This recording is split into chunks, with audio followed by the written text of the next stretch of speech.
এই ভিডিওতে আপনাদের দেখাবো জেলা ঝাড়গ্রামের অবশ্য দ্রষ্টব্য একটি জায়গা যার নাম হচ্ছে ঘাগড়া।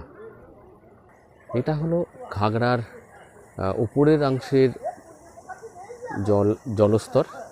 আর ঘাগড়া মানে হলো জলপূর্ণ কলস, আর এই পাথুরে জায়গাটার নাম হলো ঘাগড়া।